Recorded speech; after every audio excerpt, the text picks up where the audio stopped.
সকলকে আজকের ক্লাসে স্বাগত জানাই। সপ্তম শ্রেণীর জন্য আজকের এই ক্লাসটি নির্ধারণ করা হয়েছে। সুনীল গঙ্গোপাধ্যায়ের লেখা মেঘচোর গল্পটি সম্পর্কে আজকে আমরা আলোচনা করব। এর আগের দিন প্রথম অংশ তথা প্রথম উপএককে আমরা যেটুকু পরিচয় পেয়েছিলাম সেটি তোমাদের কাছে সংক্ষেপে একটু উপস্থাপন করছি। দুটি চরিত্রকে আমরা দেখেছিলাম এক্ষেত্রে, বৃষ্টিবিজ্ঞানী পুরন্দর চৌধুরী এবং ইতিহাসের ছাত্রী অসীমা। সম্পর্কে এরা একে অপরের জ্যাঠামশাই এবং ভাইঝি। যদিও এই পরিচয়টি অসীমা পুরন্দর চৌধুরীকে প্রদান করেছিল, যদিও পরিচয়ের সত্যতা একদম শেষে আমাদের সামনে উঠে আসবে। আমরা এর আগের দিন যেখানে শেষ করেছিলাম আগের দিনের অংশটি, সেক্ষেত্রে আমরা পর্যালোচনা করছিলাম এবং আমরা জেনেছিলাম যে বৃষ্টিবিজ্ঞানী পুরন্দর চৌধুরী ও অসীমা মহাকাশযানে করে ভেসে বেড়াচ্ছিলেন এবং মেঘ সম্পর্কিত একাধিক তথ্যের আদান প্রদান ও পর্যালোচনা করছিলেন। সেই হিসেব অনুযায়ী পুরন্দর চৌধুরী অসীমাকে বৃষ্টির একটি আনুপাতিক হিসেব সম্পর্কে তথ্য প্রদান করছিলেন। তার আগে তারা লেক শ্রেভার বা শ্রেভার হ্রদ সম্পর্কিত তার উৎপত্তি সম্পর্কিত একটি আলোচনা করেছেন। এরপরে পরবর্তী ক্ষেত্র থেকে আমরা আজকের পাঠটি শুরু করব, যে ক্ষেত্রে আমরা পুরন্দর চৌধুরীর মূল উদ্দেশ্য এবং তার পরিপ্রেক্ষিতে অসীমার বক্তব্য সম্পর্কে একটা সম্যক ধারণা লাভ করব। বৃষ্টির তথ্য সম্পর্কিত আলোচনার পরে, অর্থাৎ বৃষ্টির যে পরিমাণগত একটি গাণিতিক হিসাব অসীমার সামনে পুরন্দর চৌধুরী রাখার পরে অসীমার বক্তব্য দিয়ে আজকের পাঠটি শুরু হচ্ছে। অসীমার কথনে জানা যাচ্ছে, তিনি পুরন্দর চৌধুরীকে বলছেন, আপনি এখানে আমাকে কি দেখাবেন বলেছিলেন? হ্যাঁ, এই যে নিচে দেখছো লেক শ্রেভার, এখানে একটা মজার ব্যাপার ঘটছে। এখানে যতখানি জল বাষ্প হয়ে উড়ে যাচ্ছে, ঠিক ততখানি বৃষ্টি হয়ে ফিরে আসছে না, কিছুটা কম ফিরে আসছে। অর্থাৎ হ্রদটা একটু একটু করে শুকোচ্ছে। আমি হিসেব করে দেখেছি, এই হ্রদটা পুরোপুরি শুকোতে আরও 10,000 বছর লাগবে। অর্থাৎ এর আগের যে গাণিতিক হিসাবের পর্যালোচনা পুরন্দর চৌধুরী অসীমার সাথে করেছিলেন, তার একটি যৌক্তিক কারণ কিন্তু বিদ্যমান।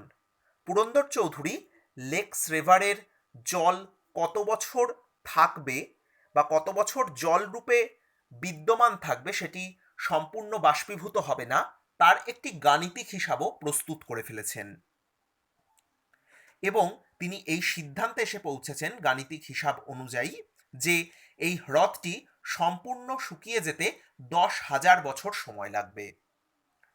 এইবার পুরন্দর নিজের পরিকল্পনার দিকে একটু একটু করে এগোচ্ছেন এবং অসীমা সেই মতো তার পরিকল্পনাটির আঁচ পেতে শুরু করছে। আপনি কি করে জানলেন ঠিক 10,000 বছর লাগবে?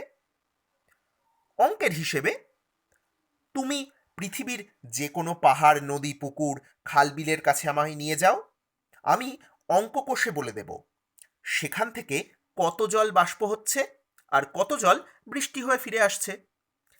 এই অঙ্ক আমার চেয়ে ভালো আর কেউ জানে না।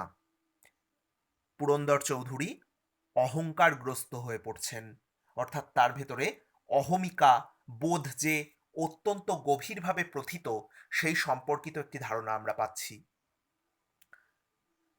কার্পভও কিছুটা জানে, তবে আমার চেয়ে কম। অর্থাৎ অন্যের তুলনায় নিজের শ্রেষ্ঠত্ব প্রমাণে পুরন্দর কিন্তু এখন মরিয়া। অসীমার বক্তব্যে, আমি তো ইতিহাস পড়ি, অঙ্ক আমার মাথায় ঢোকে না।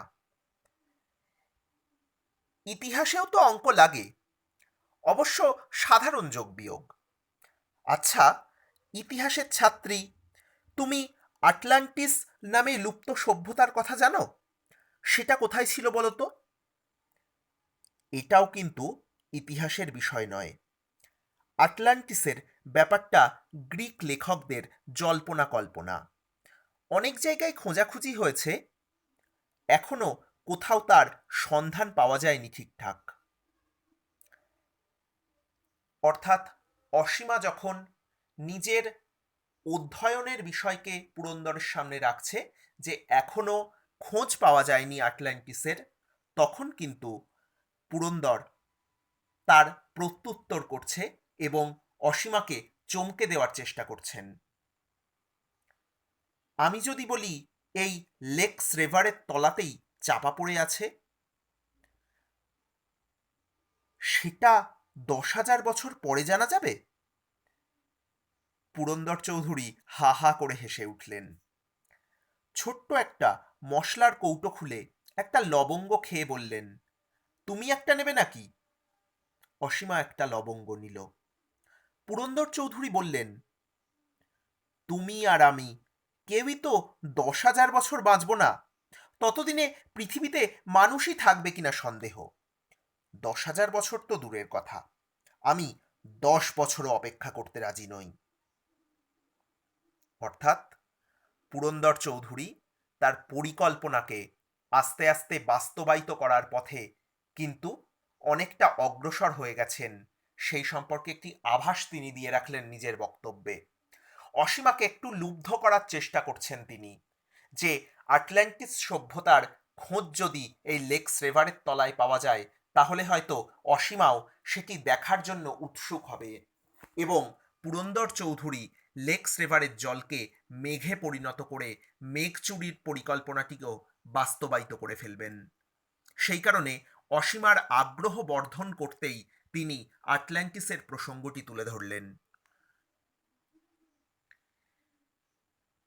পুরন্দরের অহমিকা যখন আবার অসীমার প্রতি একটি বক্তব্য উপস্থাপন করল, বা পুরন্দর অহমিকায় তাড়িত হয়ে যখন অসীমার প্রতি এই বক্তব্যটি রাখলেন যে আটলান্টিস সভ্যতা লেক্স রেভারের তলায় আছে কিনা সেটা দেখতে 10 বছরও অপেক্ষা করতে তিনি রাজি নন, সেই মুহূর্তে অসীমা তার প্রত্যুত্তর দিলেন এইভাবে।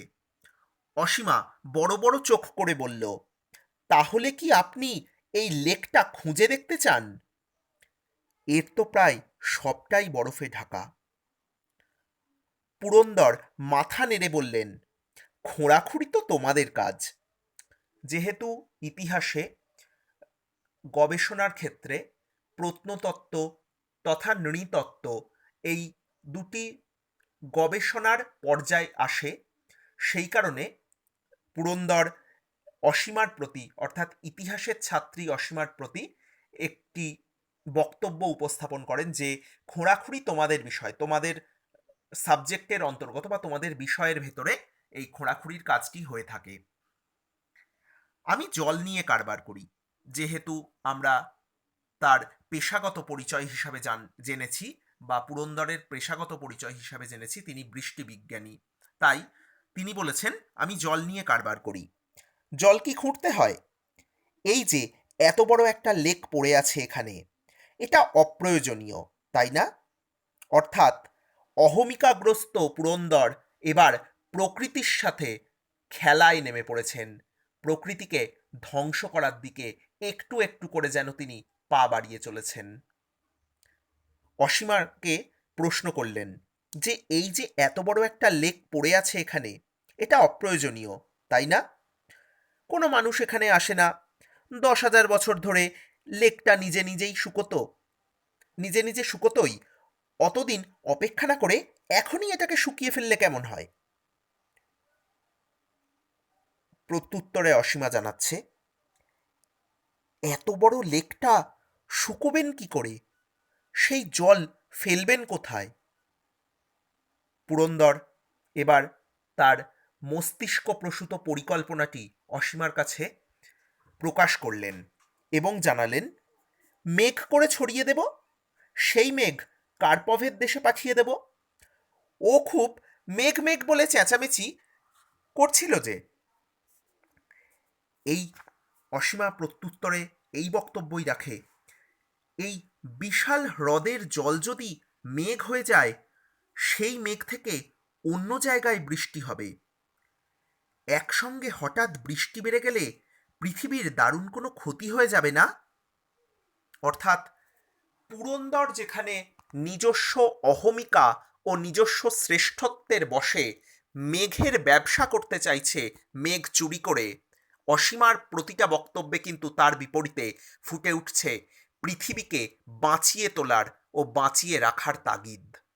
তাই অসীমা কিন্তু পুরন্দরকে এই প্রশ্নটাই করছে, একসাথে হঠাৎ অর্থাৎ একসঙ্গে হঠাৎ বৃষ্টি বেড়ে গেলে পৃথিবীর দারুণ কোনো ক্ষতি হয়ে যাবে না? খুব সাবলীলভাবে পুরন্দর যেন তাকে জানাচ্ছে, কি আর হবে, সাইবেরিয়ায় বড়জোর 1 ইঞ্চি বেশি বরফ জমবে। অসীমা হেসে ফেলে বলল, আপনি আমার সঙ্গে ঠাট্টা করছেন? এত বড় লেক কি শুকিয়ে ফেলা যায়? পুরন্দর বললেন, বড় বড় বৈজ্ঞানিক আবিষ্কার যখন প্রথম হয় তখন সবাই অবিশ্বাস করে। তোমাকে আর একটি ছোট্ট ঘটনা বলি। ঘটনাটা ছোট, কিন্তু তার ফলটা হয়েছিল বিরাট। 10 লক্ষ বছরেরও কিছু বেশি আগে এই পৃথিবীর উত্তাপ হঠাৎ একটু কমে গিয়েছিল। এরকম হয়, পৃথিবীর উত্তাপ মাঝে মাঝে কমে বাড়ে, মাঝে মাঝে এই ধরো 10-15 হাজার বছর পরে পরে। আমি যেবারের কথা বলছি, সেবারে পৃথিবীর উত্তাপ কমেছিল মাত্র 3 থেকে 4 ডিগ্রি ফারেনহাইট। সেলসিয়াসের হিসাবে খুব বেশি হলে 2.2, অতি সামান্য। কিন্তু তাতেই গোটা উত্তর আমেরিকাটা বরফে ঢেকে গিয়েছিল। কোথাও কোথাও বরফ জমে গিয়েছিল 1000 ফিট উঁচু। তোমার বিশ্বাস হচ্ছে না, কিন্তু প্রমাণিত সত্য। যেহেতু আমরা এক্ষেত্রে কল্পবিজ্ঞান সম্পর্কিত একটি গল্প নিয়ে আলোচনা করছি, সুতরাং এখানে কাল্পনিকতাও যেমন কিছু থাকবে, তেমন কিছু বৈজ্ঞানিক পরীক্ষিত তথ্য আমাদের সামনে উপস্থাপন করবেন লেখক। তেমনই একটি তথ্য পুরন্দরের কথনে আমরা জানতে পারছি। অর্থাৎ এটি খুব বৈজ্ঞানিকভাবে পরীক্ষিত সত্য যে পৃথিবীর উত্তাপ কমলে অথবা বাড়লে একটি ভূপ্রাকৃতিক পরিবর্তন আসে, এবং সেই ভূপ্রাকৃতিক পরিবর্তনের ফলে মহাদেশ ও মহাসাগরগুলোতে একাধিক বিবর্তনও সংগঠিত হয়। এই তথ্যের পরে অসীমা তার বক্তব্য পরিবেশন করছে পুরন্দরের প্রতি। অসীমা বলল, আপনার কথা অবিশ্বাস করব কেন? আমি ভাবছিলুম আপনি আমাকে ছেলে মানুষ ভেবে ঠাট্টা করছেন।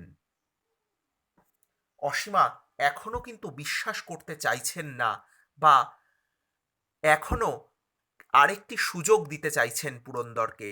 মনে মনে হয়তো ভাবছেন তিনি যে পুরন্দর সত্যি এই ধ্বংসের দিকে যাবে না, পুরন্দর সত্যি হয়তো এই মেঘ চুরির কাজ থেকে বিরত থাকবে।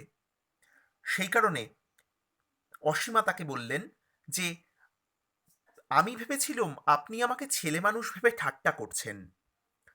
প্রত্যুত্তরে পুরন্দরের জবাব, না, এসব ঠাট্টার ব্যাপার নয়।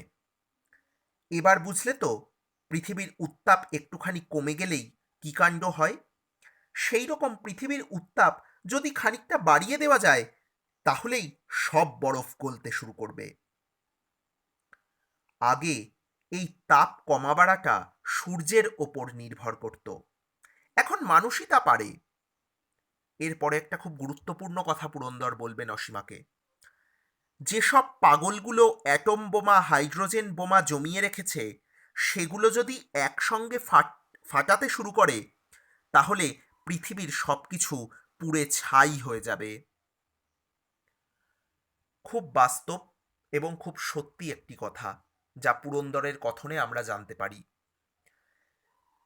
প্রথম একটি বক্তব্য যে পৃথিবীর গড় উত্তাপ কমা এবং বাড়া নিয়ে অত্যন্ত চিন্তার বিষয় কিন্তু এখন আমাদের কাছে ধরা পড়েছে বা আমাদের বৈজ্ঞানিকদের চোখে ধরা পড়েছে, যেটি আমরা বিশ্ব উষ্ণায়ন নামে জানি।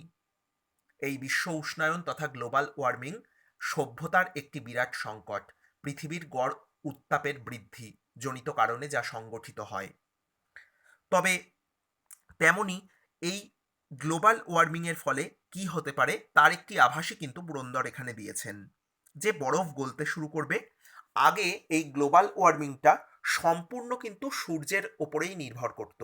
সূর্যের উত্তাপ বৃদ্ধির ফলে বরফ গলতো এবং উত্তাপের সংকোচন তথা উত্তর মেরু ও দক্ষিণ মেরু, কর্কটক্রান্তি, মকরক্রান্তি এই রেখাগুলোর ওপরে সূর্যের যে সূর্যরশ্মির প্রতিফলন ও আপতন, সেই অনুযায়ী শীত ও গরমকালের বিবর্তনে কখনো বরফ গলতো বা কখনো জল জমে বরফে পরিণত হতো।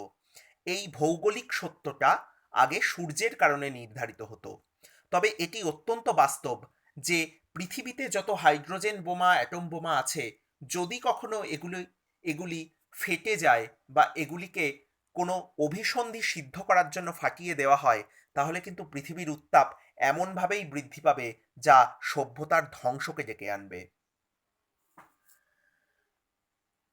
অসীমা জানায়, সে কথা জানি, এত বড় লেকটাকে বাষ্প করে দেওয়ার জন্য আপনিও একটা অ্যাটম বোমা ফাটাবেন নাকি? পুরন্দর জবাব দেয়, আমিও সব বোমাটোমায় বিশ্বাস করি না। আমি পুরন্দর চৌধুরী। আমার আবিষ্কার সবসময় মৌলিক। আলাস্কার এই চেম্বারলিন পাহাড়ের কাছে জনমনুষ্য নেই। এখানেই হবে আমার আবিষ্কারের পরীক্ষা। অর্থাৎ জনমনুষ্যহীন একটি প্রদেশকে তিনি বেছে নিলেন এবং নিজের ইচ্ছা মতো একটি আবিষ্কারের পরীক্ষায় মেতে উঠলেন।